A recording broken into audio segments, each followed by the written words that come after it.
As a president ECRP है, मैंने पिछले 2-3 महीने में एक टीम मीटिंग और एक PM अटेंड किया है GM के साथ।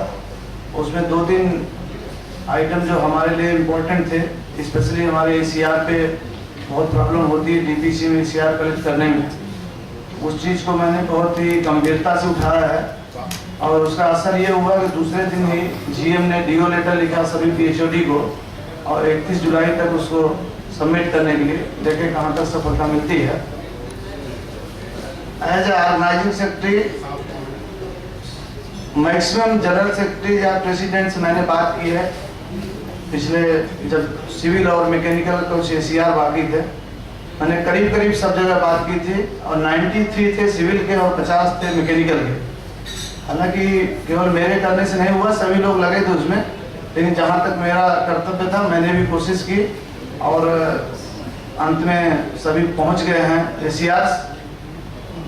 लेकिन हमको सर सेक्रेटरी जनरल साहब से ये कहना है कि अभी जो 2 डिपार्टमेंट का, सिविल का गया है और मैकेनिकल का, मुझे एक चीज़ नहीं समझ में आता, वही स्टाफ वही सिस्टम दोनों भेजता है पेपर, सिविल में कमी क्यों लौट आए, वो ठीक करके क्यों नहीं देता। हमेशा यही बात आती है, शुरू हम लोग करते हैं, सब लोग सिविल पहले शुरू करेंगे, लेकिन अंत उससे होता है और ऐसा होता है कि 1-1 साल उसका जो है डिले होके बर्बाद हो जाता है। ऐसे ही सिविल पर्सनल अकाउंट का सत्यानाश हुआ है स्टैग्नेशन से।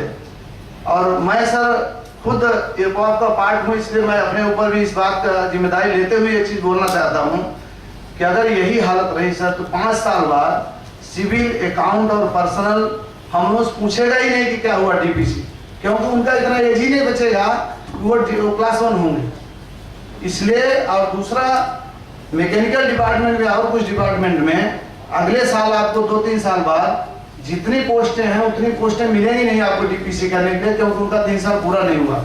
आप सोचिए कितना जमीन आसमान का अंतर है। एक को मौका नहीं मिलेगा 15 साल 20 साल में क्लास 1 होने का, और एक में कैंडिडेट नहीं मिलेंगे 3 साल के अंदर के क्लास 1 बनाए। तो इसको बहुत ही गंभीरता से देखना है और मैं खुद अपने आप को उसमें जोड़ के बोल रहा हूँ, मैं कोई ब्लेम नहीं कर रहा हूँ। मैं हर बार ये बात बोलता हूँ, कभी कभी शायद ये थोड़ा सा खराब लगता हो।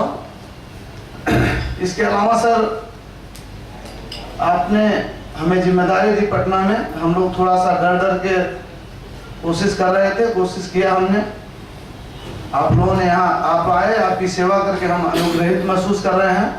साथ ही साथ EPOP का मैं आभार प्रकट करता हूँ कि हमें मौका मिला और हमने हमारे ऊपर जो जिम्मेदारी थी करीब करीब हम आज पूरी करने की स्थिति में हैं और आशा करते हैं कि आप लोगों को अच्छा लगा होगा। आपका यहाँ स्टे, आपका खाना, जो कुछ हमसे हो सका हमने कोशिश की। सर धन्यवाद।